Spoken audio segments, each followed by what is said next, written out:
Hare Krishna. Let's begin today's class. Om Namo Bhagavate Vasudevaya. Om Namo Bhagavate Vasudevaya. Om Namo Bhagavate Vasudevaya. Om Ajnanatimirandasya Jnananjanashalakaya Chakshuram Unmanitam Yena Tasmai Shri Gurave Namaha.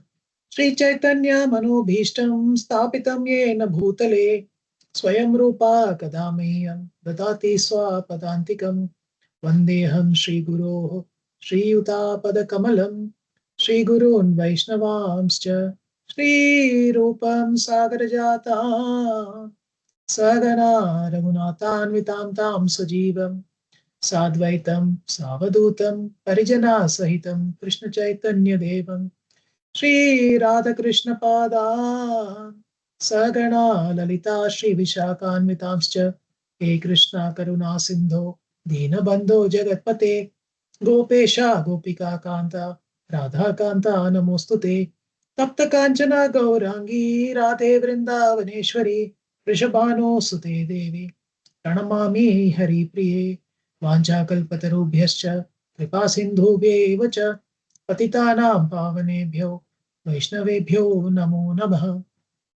Namo Vishnupadaya Krishna Presthaya Bhutale Śrīmate Bhakti Vedanta Swamin Iti Namine Namaste Saraswate Deve Gauravani Pracharini Nirvishesha Shunyavadi Paschatya Deshatarine Jai Shri Krishna Chaitanya Prabhu Nityananda Shri Advaita Gadadhara Shri Vasadi Gaura Bhakta Vrinda Hare Krishna Krishna Krishna Hare Hare Hare Rama Rama Rama Hare Hare.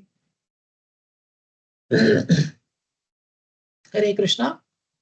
Welcome to today's Śrīmad Bhāgavatam lesson class on Canto 6, making the presentation on the glorious character of Vritrasura. This is a very, very beautiful pastime and one of the most sweetest pastimes for me personally. But we'll quickly delve into this particular topic. Our theme today is how, being labeled a Rakshasa, Vritrasura, he became a beacon of pure devotion. So we'll walk through the events that actually created him, forged him, but also watch his conduct on the battlefield. And most importantly, harvest insights we can live by personally as sadhakas. So Śrīmad Bhāgavatam actually devotes 4 full chapters to this, about how Vritrasura, from a cursed king, he became a demon hero. So, but while we are doing this, please hold one question at the back of your mind throughout the next 30 to 40 minutes. That is, can my worst setback become my greatest spiritually? This is a very important point because Vritrasura, in this current case, he answers this question with a resounding yes. As I said, Śrīmad Bhāgavatam devotes 4 full chapters on this episode. And the section specifically on Vritrasura's prayers that are there, they can be called the standard of unalloyed devotion. So today we try to condense these glories of Vritrasura, all this wealth that is there of learning, in a short session of around 30 to 35 minutes. And it's very difficult to do justice, of course, to this very, very important episode. But with Krishna's mercy, I will try to do that. It's my humble attempt here. So let's begin first by looking at the domino effect that happened that actually toppled the entire spiritual heaven. This was Indra's first offense to his guru. So there was a cosmic chain reaction. And of course, behind this cosmic chain reaction, of course, is Krishna. But picture a line of dominoes, right? So the first piece falls when the king of heaven, Indra himself, fails to rise as a spiritual master. Brihaspati enters the assembly in the heavenly world. So that single act of disrespect causes the demigods to lose their luster and their strength, right? And because of this, they go and seek out a new priest, Vishwarupa, to gain the strength, right? Now that happens, through Vishwarupa, Indra gains the strength, but Vishwarupa obviously also had a softer corner to the demons. And because of that, Indra becomes enraged and he beheads Vishwarupa, committing Brahmahatya. Now, Vishwarupa's father is Tvashta. He burns with rage because of this. And he performs a fire sacrifice to create a killer of Indra. But when he is chanting those mantras, he stumbles in one single vowel. And instead of Indra Shatru, the enemy of Indra, he utters Indra Shatru, which is one who Indra will kill. This mispronunciation is key. The Lord doesn't allow revenge to supersede his own plan. I think that is something that we need to keep in mind.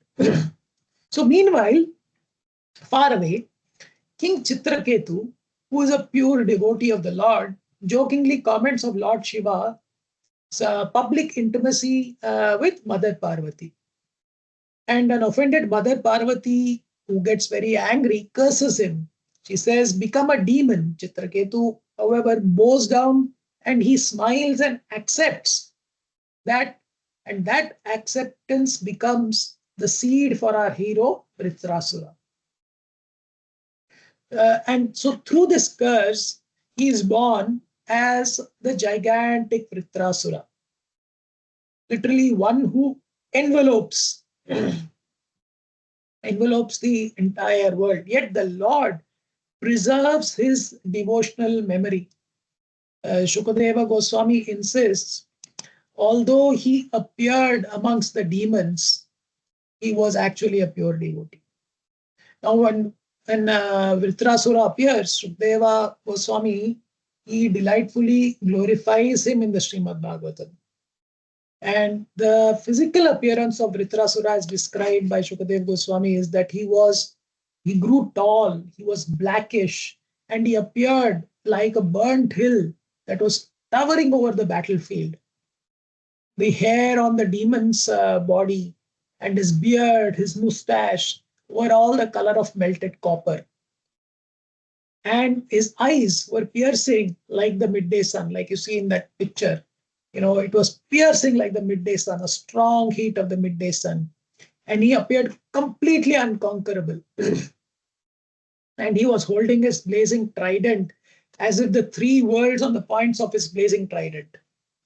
He was dancing, he was shouting with a loud voice. He made the entire surface of the earth tremble as if from an earthquake.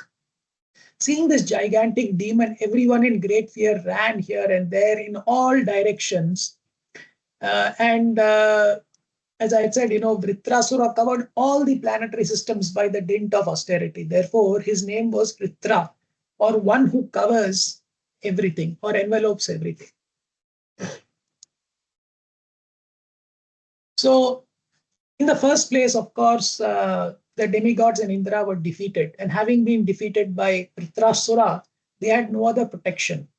So they took the shelter of the Supreme Lord, Narayana. Indra, accompanied by demigods, offered prayers to the Supreme Lord Shri Krishna. It is worth remembering the demigods' glorification of the Lord in the Śrīmad Bhāgavatam.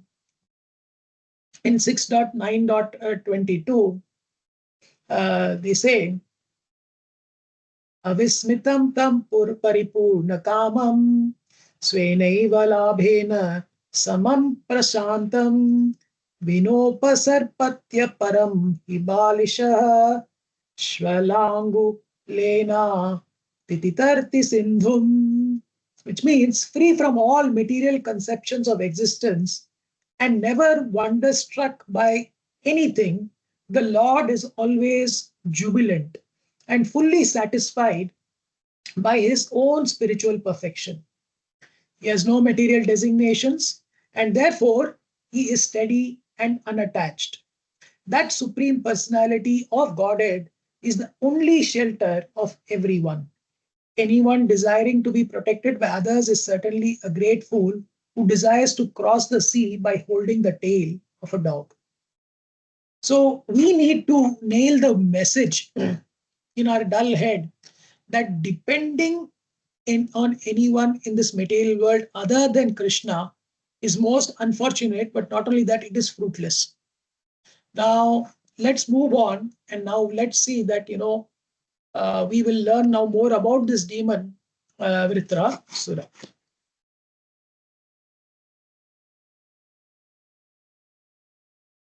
So, so we now focus on Krishna's response when Indra and the demigods, helpless before Vritrasura, begged for protection. So Indra's party recited the Lord's past incarnations, first of all, Matsya incarnation, the Narasimha incarnation, Rama, Krishna, and their voices cracked with surrender. So please, the Lord manifested in a radiant four-arm form, and they prayed with the verse of 6.9.45. He said, O supreme, pure, dwelling in every heart, beginning of all beginnings, easily approached by the truthful, when wandering souls at last reach your lotus feet, they achieve the life's highest success, we bow to you. And Krishna, being most merciful, accepted their worship, but added a warning that we must never forget. Said, when I am satisfied, nothing is impossible. But a true devotee asks only to serve me. Those who chase material assets are kripanas, spiritual masters, and anyone who merely fulfills their fleeting wishes is equally foolish. So the demigods at least remembered the Lord in this crisis.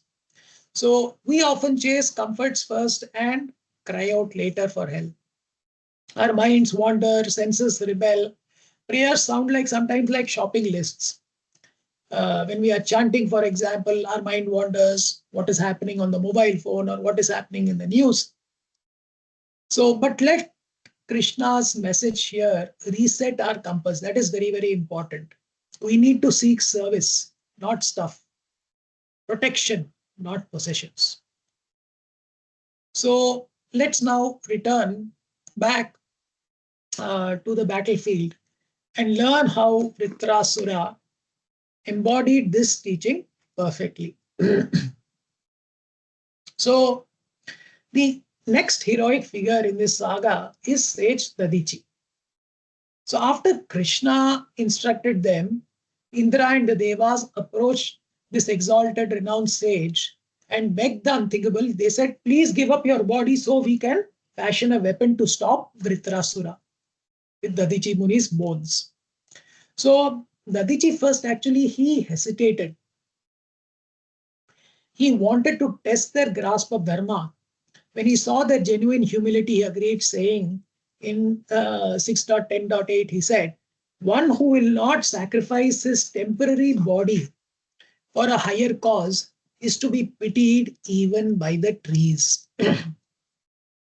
He placed his soul at the Lord's lotus feet, quit the body without attachment, and his bones became the famous thunderbolt Vajra of Indra. So now the key point that we need to remember over here is that pure devotees treat this body as a rented suit. Useful until it serves no higher purpose. Armed with that divinely charged weapon, Indra advanced, the battle raged, the demon ranks crumbled. Seeing his heroes flee, Vritrasura became angry, of course, and he roared. And in the verses of 6.10.32 and 33, please meditate on this as I paraphrase it. He says, death is fixed for every born being, and no one has invented an escape. Given that, why not choose a death that actually lifts us up? Two glorious exits exist. One is to leave the body in full yogic absorption on Krishna, or to fall on the battlefield while leading from the front. Now notice his compassion. Even in probable defeat, he tries to enlighten the retreating demons. He says, friends, don't waste this moment. Meet death with honor and spiritual focus. That is the heart of a saint wrapped in a demon's form. Now, the most of us aren't wielding swords, but life itself is like a Kurukshetra. Projects fail sometimes, our health wavers, our relationships will test us, and keep integrity until the final breath. Fear of death or laziness must never make us abandon our duty. So the mantra is simple. Use the body like the Dichimuni, face the trials like Vritrasura, and finish the race without turning back.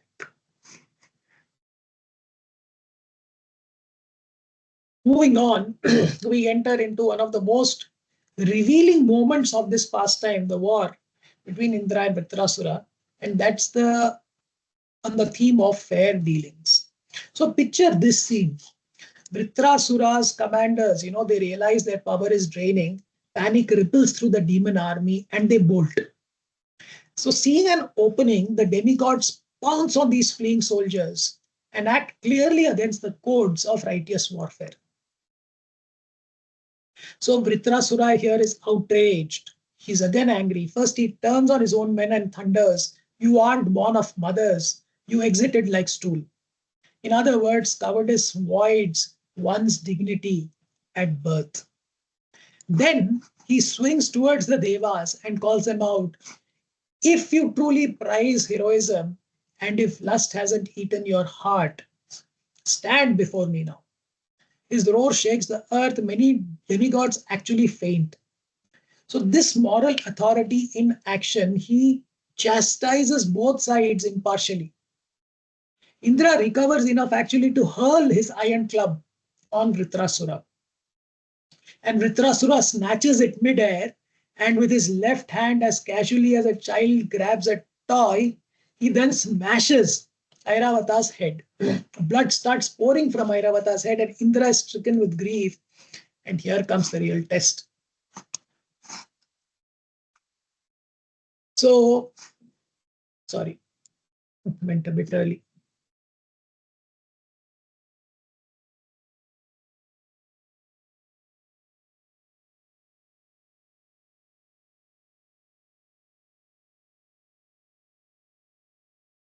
So Vritrasura, fully aware that he was outnumbered and marked for death, sees the elephant in agony and sees Indra's despair, and he stops.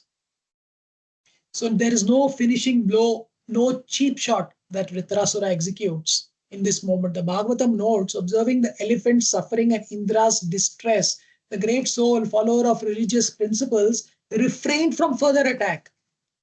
So let's unpack these qualities that are here on display. The first one is impartiality. So of course, he chastises his own army and the enemy alike when they violate dharma. The second one is courage in isolation. So although he was alone on the field, but not one trace of fear or self-pity. And the third one was compassion under advantage. Even though he was in an advantageous situation, he could have dealt that final blow. He chooses mercy when he could actually have exploited. So the takeaway over here for us is razor sharp. Fairness is easy towards those who treat us well. Fairness is easy towards those who treat us well.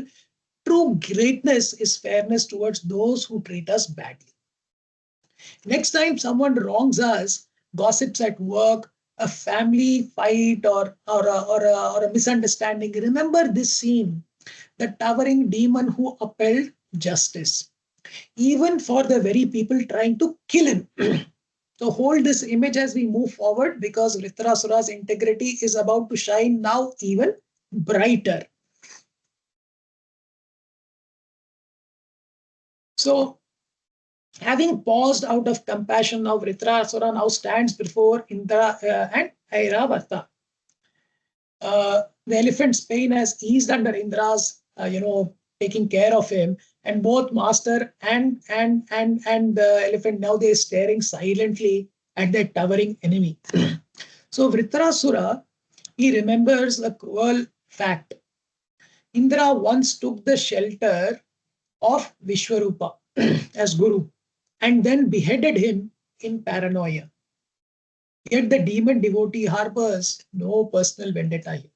Instead, he offers a stunning declaration of fearlessness. And let's hear that in verse number 6.11.18, where he says, Atho hare me kulishe navira, harta pramatyaiva shiro yadhiha, tatranrino bhuta balim vidhaye, manasvinam padaraja prapatsye. Which means, O Indra, if your thunderbolt severs my head and scatters my army, I will gladly let vultures claim this body. Thus, freed from my karmic debt, I shall gain the dust of great devotees like Narada Muni. So, in one line, actually, here he is teaching three truths. First one is that death is unavoidable. Cowards die 1,000 deaths, the brave die only once. The body is composed for higher purposes. It's better to nourish jackals than cling to a shell and miss the soul's journey. And number three, the real treasure is the Padarajaha, that is the dust of Krishna's devotees. Srila Prabhupada writes that the word Manasvinam means the steady Krishna-centered devotees, and touching their dust guarantees the return to Godhead. So let's get into the mood of Vritrasura, who must be thinking at this moment, how wonderful must death be? That at its end, you may cross actually this ocean of material illusion, of pain, suffering, and see actually Krishna on the other shore.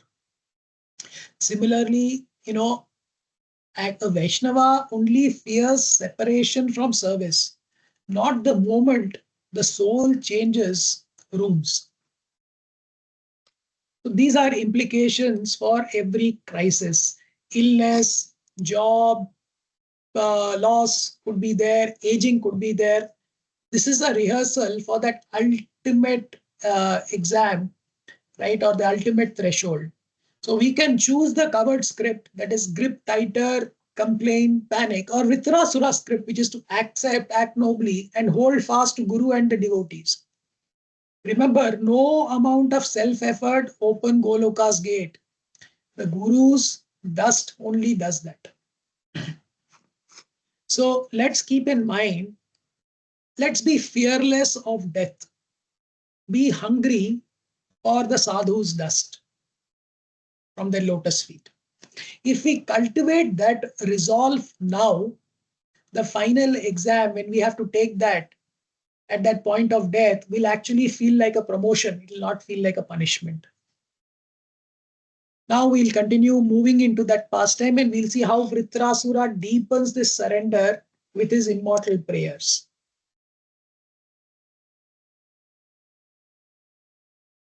So let's focus on a scene that proves courage is now monopoly of the devotee. So Indra is standing armed there with a thunderbolt crafted from, say, Dadichi's bones, blessed by Lord Vishnu himself, yet he freezes. He's in doubt, will this really work? At that moment, Vritrasura, the supposed villain, becomes his coach actually. And in verse 6.11.19 says, he calls out to Indra and he says, Suresha Kasman Nahino Shivajram Purastite Vari Vairini Mai Amogam Masamyas Samyayishta Nagadeva Vajrasya Nishphala Kripanartheva Yajna. Says, O king of the demigods, your enemy is right here. Why hesitate? The club you threw was useless, like begging for money from a miser. But your thunderbolt will not fail. cast away doubt and strike. He's urging Indra to strike him. So imagine encouraging your enemy or the very person sent to kill you. And Vritrasura actually here, his confidence, it is resting on two pillars. One is faith in Vishnu's instruction.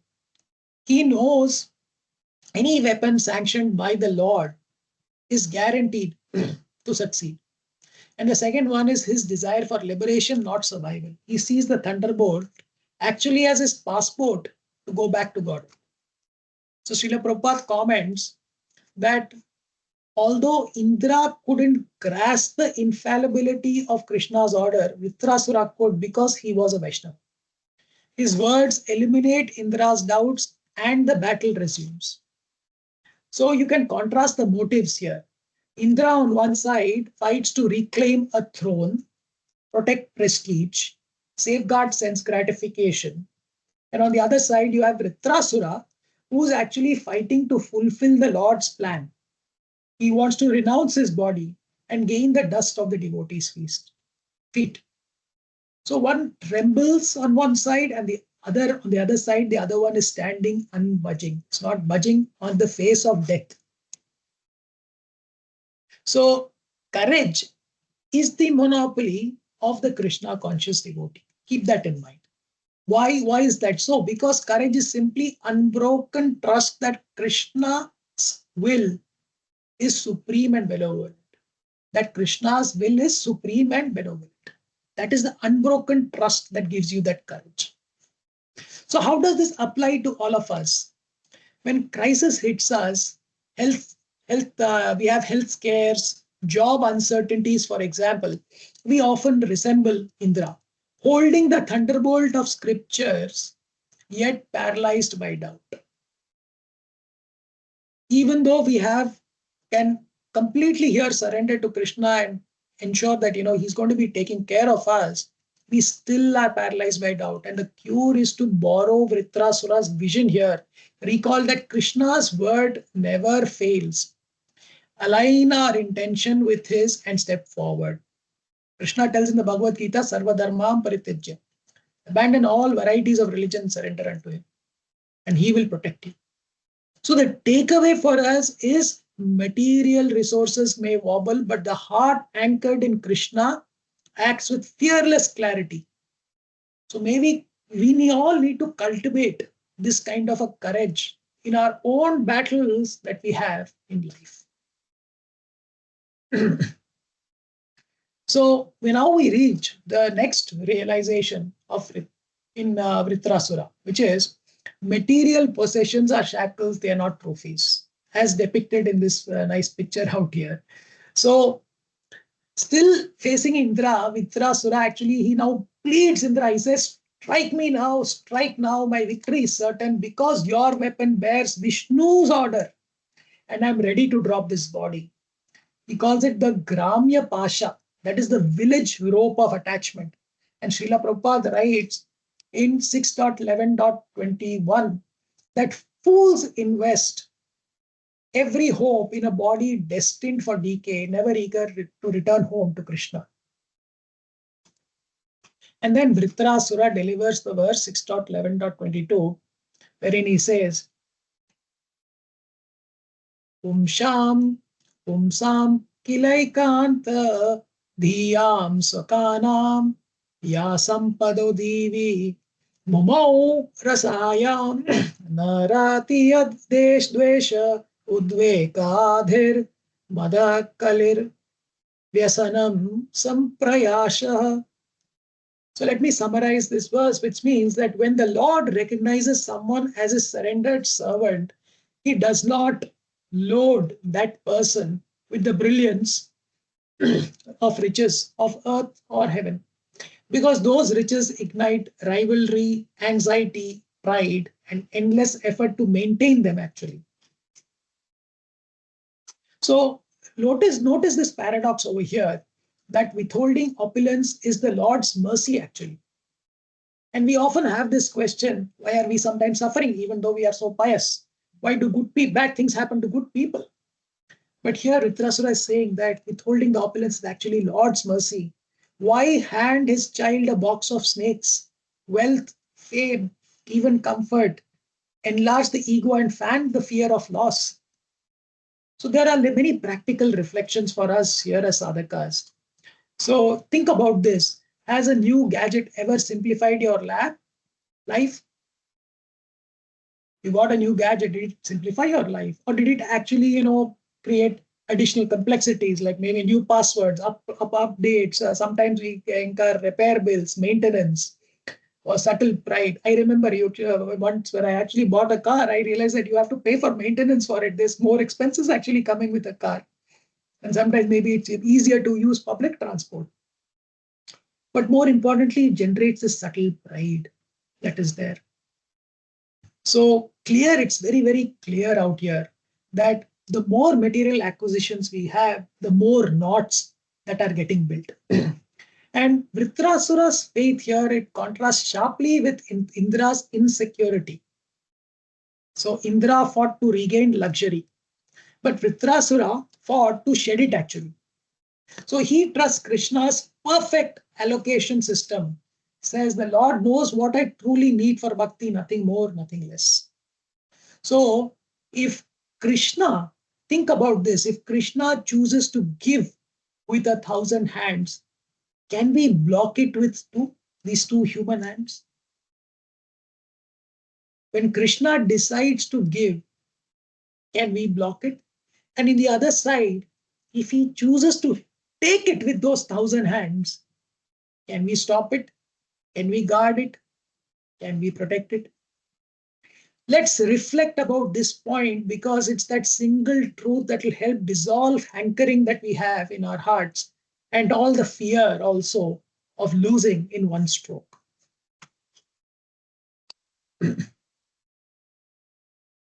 So now we reach Vritrasura's most personal realization, wherein he's honestly admitting one's weakness and begging for devotees' company. So after urging Indra to strike, Vritrasura is sure that the thunderbolt now will end his life. And instead of panic, he turns inwards and offers the verses from 6.11.24 to 27 to Indra. And he says, may I forever be the servant of your servants. I don't want Dhruvaloka, the heavenly planets, or even liberation if it costs me your lotus feet. And then he compares to baby birds. He says, like baby birds longing for their mother, let my mind hanker for you alone. And then he comes to a very, very open confession in 6.11.27, where he says, Mamottama shloka janeshu sakhyam samsara chakre brahmata swakarma bhi tvanma maya ya Matmaja Geheshwa Asakta Chittasya Natha Bhuyat, which means, oh Lord, I've been spinning in the cycle of karma, glued to my body, spouse, children, home. Please switch that glue to you and your saintly devotees.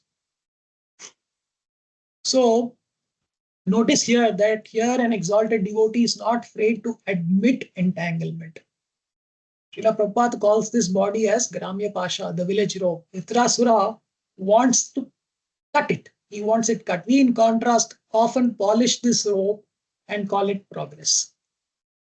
And for us as sadhakas, I think this is an important lesson. First, we need to be very careful and not fool ourselves. We need to be honest about our efforts and not lie to ourselves about also our sadhana that we make, our efforts that we're making for spiritual progress. If we are failing, admit where you're failing. Otherwise, help will never come to you. So in saving your face or in saving our face, we end up actually killing our soul. Admitting weakness is not defeat. It's actually the doorway to mercy.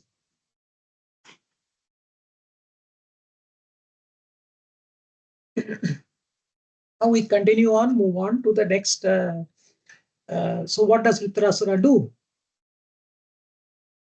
So, just 1 minute, hold on.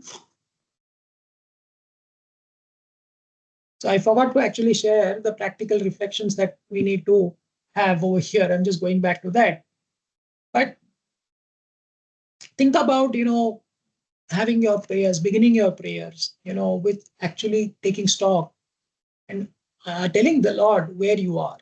Here, hey Lord, I'm weak over here. Help me. Seek the mercy of the Lord. Seek the mercy of the Guru. Prioritize association that challenges comfort zones and sparks your spiritual growth. Okay, serve your family duties sincerely, but keep the heart always anchored in Krishna, not in the outcomes.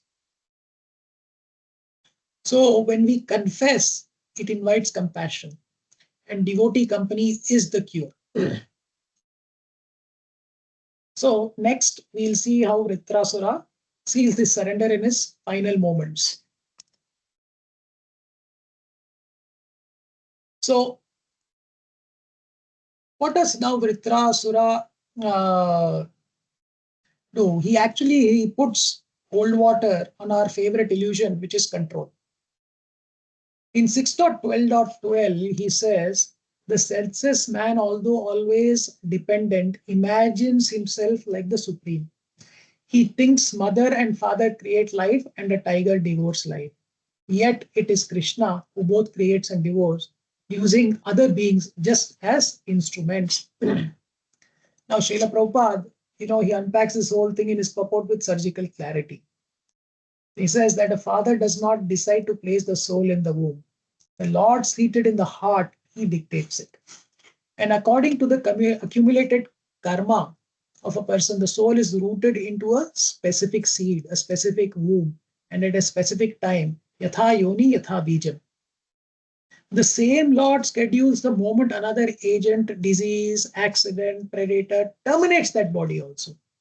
So, just like in this picture that you see, our independence is like a dog actually that is trotting proudly in front of a slow bullock cart, convinced that it is actually pulling the bullock cart. And when the cart stops, the dog stops. The cart turns, the dog turns. Similarly, our decisions are significant only because the Supreme Director is authorizing them. So what are the implications? Birth, pride evaporates. Family lineage, nationality, even intellectual gifts are all leases. They are not ownership. Death and fear recedes. So departure is a stage. It's a stage cue that is being given to us from the same director who gave us the entry ticket. Okay. And then on relationships, parents, spouse, children, and they're all castmates, as part of this larger skit that we are part of, they're castmates. So the soul's only permanent kin is Krishna. He's your only permanent relative. Everybody else is temporary. So imagine that we are actors on a movie set and the script calls for laughter, then tears, and then exit. If we start, just lip syncing these ego lines, I wrote this story, the director simply will shout at you. So the smarter thing is to deliver the lines with heart and await his next assignment. So the practical takeaway for us is that we need to begin each day, let's say, with a 2-line check-in and admit that Krishna, you are owning this set. So what's my scene today? Let me play that well. That is humility. That humility will convert our life from stressful improvisation into purposeful performance. So now we reach Vritrasura's lesson on equanimity. Okay. Now his one arm is gone and he's sure of imminent defeat. He still urges Indra, fight on with faith. He's urging Indra and says that, come on, since everything rests on the Supreme will, be equal in fame and defamation, victory and defeat, life and death, remain without anxiety. So the last phrase is the litmus test, no anxiety. So worry indicates we have slipped from faith into self-reliance. So to underscore the point, Vritrasura hoists his bleeding stump and keeps advancing. Indra, stunned, exclaims that, "O great demon, by your discrimination and endurance in devotional service, even in danger, I see you are a perfect devotee, the super soul's true friend." And Srila Prabhupada, he remarks that once fixed in Krishna consciousness, no crisis can shake you. Remember, Vritrasura was born from a curse and labeled an asura. Yet faith made him the sura. And while Indra, even the king of heaven, had wavered. So what does this mean for us? So that's, it's very important that we practice equanimity. Okay.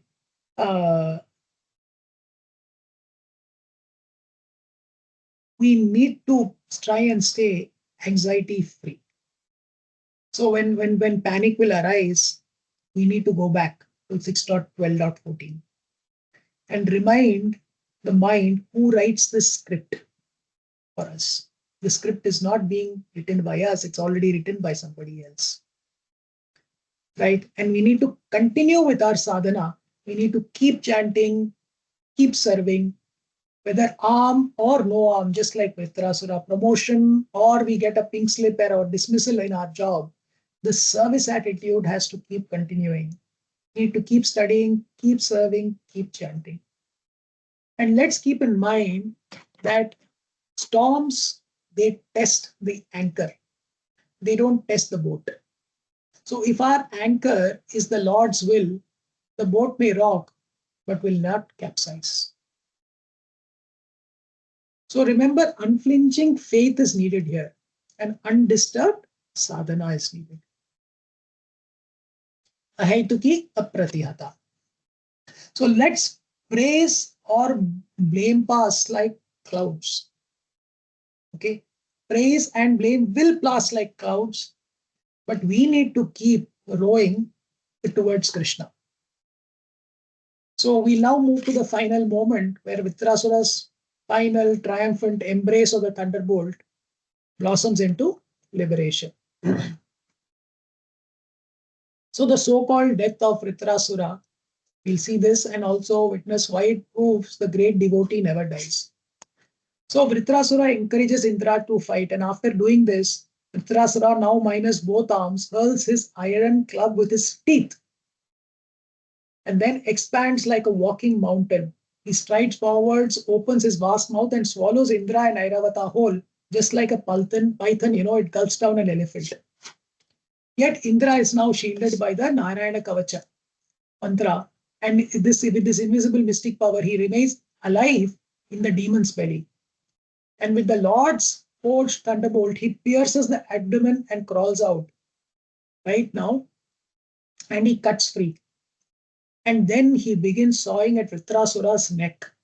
And he does this for one full solar year of hacking passes before the gigantic head finally topples. So, Srila Vishwanath Chakravarti Thakur, he has offered some commentary where he says that when Vritrasura swallowed Indra, he stopped all bodily function and entered into a deep samadhi. And in that trance, his soul had already departed for Vaikuntha. Indra was in fact beheading an abandoned shell. Thus, Vritrasura was not killed.